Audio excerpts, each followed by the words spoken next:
ఒకటి, ఇంకోటి వచ్చి మనకు ఇన్ఫెక్షన్స్. ఓకే.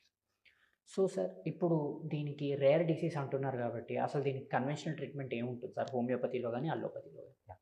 కన్వెన్షనల్ ట్రీట్మెంట్ అంటే ఏంటంటే ఇంటి దగ్గర ఉన్న డాక్టరు, లేకపోతే ఒక గైనకాలజిస్ట్, ఒక గ్యాస్ట్రోఎంట్రాలజిస్టో, లేకపోతే చిన్నపిల్లల డాక్టరు, లేకపోతే ఒక కార్పొరేట్ హాస్పిటల్ దగ్గరికి వెళ్ళే ట్రీట్మెంట్ కన్వెన్షనల్ ట్రీట్మెంట్ అంటాం.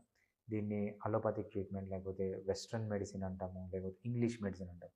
వీళ్ళలో ఏమున్నాయంటే మెయిన్గా వీళ్ళకి ఫస్ట్ కైజర్ ప్రొసీజర్ అంటారనమాట. కైజర్ ప్రొసీజర్ అనేది చాలా కాస్ట్లీ ప్రొసీజర్, చాలా కాంప్లికేటెడ్ ప్రొసీజర్. అక్కడ ఏం చేస్తారంటే ఇవి డక్ట్స్ అన్నీ మూసుకొని పోయింటారు, తర్వాత లివర్ని డైరెక్ట్గా తీసి వీళ్ళు ఇంటెస్టైన్ కనెక్ట్ చేస్తారనమాట. ఇది చాలా కాస్ట్లీ ప్లస్ చాలా సైడ్ ఎఫెక్ట్స్, సక్సెస్ రేట్ కూడా తక్కువ ఉంటుంది. ఇది ఫస్ట్ ప్రొసీజర్. దీంతోపాటు ఏం చేస్తారంటే number 1 reason for liver transplant. వీళ్ళకి ఏం చేయాలంటే లివర్ ట్రాన్స్ప్లాంట్ చేయాల్సి వస్తుంది.